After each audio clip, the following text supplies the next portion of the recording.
ఆయన లైఫ్లోనే అసలు కాకరకాయ తినని మనిషి ఈ రెసిపీతో కాకరకాయ ఫ్యాన్ అయిపోయారు. సో దీనికోసం ఒక అరకిలో కాకరకాయ మంచిగా రింగ్స్లా కట్ చేసేసుకొని అందులో ఉప్పు, పసుపు, నిమ్మరసం వేసుకొని ఒక అరగంట సేపు మూత పెట్టేసుకొని పక్కన పెట్టేసుకోవాలి.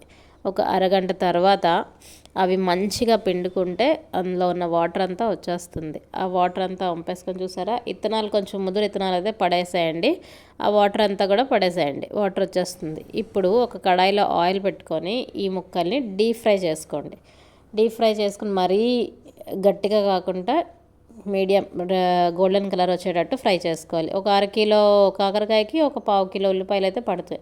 అందులో ఒక 2-3 ఉల్లిపాయలు చిన్న చిన్న ముక్కలుగా తరుముకొని మిగిలిన ఉల్లిపాయలు మిక్సీ కొట్టుకుందాం. వెల్లుల్లి, ఉల్లిపాయలు, కారం, తగినంత కారం వేసుకొని మిక్సీ పట్టేసుకోవాలి. ఈలోపు ఈ కాకరకాయ ముక్కలు ఫ్రై అయిపోయినాయి చూసారా, ఈ గోల్డెన్ కలర్లో వచ్చాయి. ఇప్పుడు పోపు పెట్టేసుకుందాం. ఆవాలు, జీలకర్ర, కరివేపాకు, చిన్న చిన్న ముక్కలుగా కట్ చేసుకున్న ఆనియన్స్ కూడా ఇందులో వేసేసుకుందాం.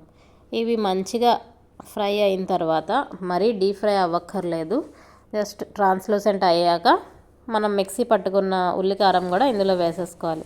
కొంచెం ఉప్పు, పసుపు, ఇందులో షుగర్ ఆప్షనల్, మీ ఇష్టం, వేసేసుకొని మంచిగా ఫ్రై చేసేసుకోవాలి. ఆయిల్ అంతా సెపరేట్ అయ్యేటట్టు ఫ్రై చేసుకోవాలి ఒక 5 మినిట్స్ అయిన తర్వాత తీసేసుకొని మూత తీసుకొని చూసుకుంటే పచ్చివాసన పోతుంది.